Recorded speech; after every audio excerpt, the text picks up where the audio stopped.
4000 पाउनुभयो, युके आउँदा पाउनुभयो, तर रिटायर हुँदाखेरि चाहिँ त्यही 47 मात्रै पाउनु। 47 पाउन्ड मात्रै र गोराले 61,000 पाउन्ड लैजाँदा मैले 4,000 पाउन्ड, चाइनिजले 2,31,000 पाउन्ड सबै पेन्सन नपाउने, ऊ बेलायत आएर नोकरी गर्न पाउने, म नपाउने।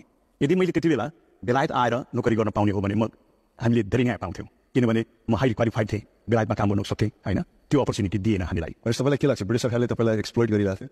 हामी नेपालीलाई आर्थिक रूपले, राजनीतिक रूपले, सामाजिक रूपले, धार्मिक रूपले हरेक कुरामा हामीलाई छताछुल्लो बनाएर स्वाहा बनायो। हजारौँ मानिसहरू सम्बन्ध विच्छेद हुनु पर्यो, किनभने परिवारसँग बस्नु पाएन। छोराछोरीले बाउलाई नचिन्ने, बाउले पनि छोराछोरीलाई चिन्नु नसक्ने। म बिहे गरेर हङकङ गएँ अनि 3 वर्षपछि फर्कँदाखेरि मेरो छोरी जन्मेको थियो। छोरी मसँग डराएर भएको थियो, मसँग कहिले नजिक नआउने। अनि पछाडि गर्दै गर्दै अन्तमा गएर धेरै लामो सेपरेसन भएको हुनाले मेरो पनि सम्बन्ध विच्छेद भयो। त्यसले गर्दा हाम्रो पारिवारिक सम्बन्धमा ठुलो आशा आयो। दुःखलाग्दो कुरो चाहिँ यो नेपालको इन्डिजिनियस सोसाइटीको सबैभन्दा पढे लेखेको तीक्ष्ण 20,000 केटाहरूलाई बाटो छानेर उमेर 200-300 भर्ती गर्छ। सबै ट्यालेन्टभन्दा ट्यालेन्ट मान्छे ल्याउँछ अनि माथिल्लो दर्जामा पुगेको छैन, पुग्नु पाएको छैन।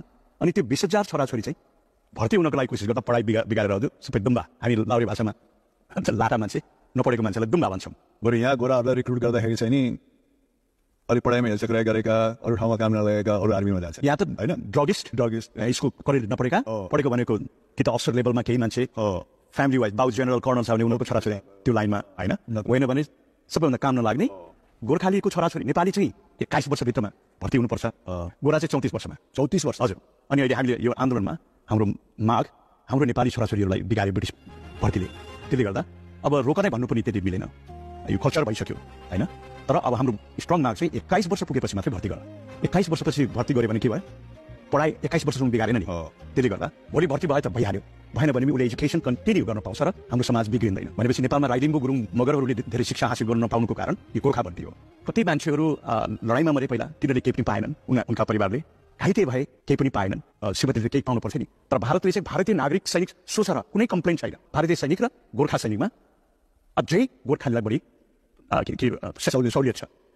परिवारसँग बस्न, नेपालमा बिरामी भए गोर्खालीहरू भने भारतमा लगेर उपचार गर्छ, बेलायतले गर्दैन। त्यो पेन्सनहरू दिँदा तपाईँको अब टाढो टाढोबाट थाप्न आउनुपर्छ काठमाडौँ कहाँ होइन। सस्तोमा खान बस्नुको लागि प्रबन्ध छ, हामी ब्रिटिस आर्मीलाई थिएन होइन।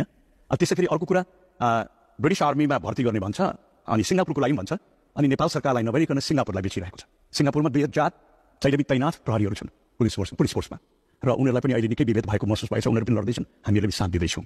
भनेपछि आर्मीभित्र पनि गोरा अफिसरहरूले तपाईँहरूलाई दुर्व्यवहार गर्छन्? उनीहरू त रोयल, हामी चाहिँ नोकर।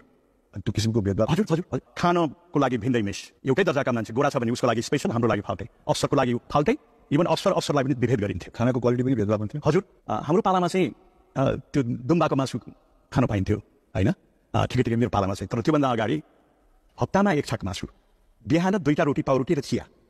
ब्रिटिस आर्मीमा कस्तो किसिमको क्षतिपूर्तिको माग छ? हामीले गोराले जे पाएको थियो त्यो हामीलाई किन दिएन होइन। अब पाउनु पर्यो। त्यसमा केही कुराहरू दिनु नसक्ने ढिलो भएको हुनाले केही छन् गिभ एन्ड टेक। यदि हाम्रो त्यो सन्धिको मर्म र भावना अनुसार हामीले गल्ती गऱ्यौँ र अब यति हामी दिन्छौँ भनेर हाम्रो जीवनस्तर बढाइदिन्छ, अथवा हाम्रा छोराछोरीहरूलाई साउदी अरब, मलेसिया जाने बनाउँदैन होइन। ती टुक्रा छोराछोरीहरूले क्षतिपूर्ति पाए अथवा गुडविल पेमेन्ट पायो भने, र यो गोर्खा भर्तीका कुराहरू भए अहिले मैले भइहालेँ। अहिलेको परिस्थिति कस्तो छ?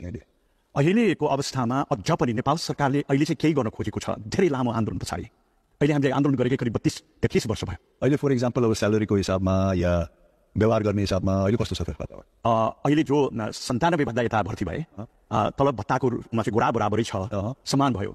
तर प्रमोसनको हिसाबमा अझ पनि भेदभाव छ, अत्यधिक ठुलो भेदभाव छ।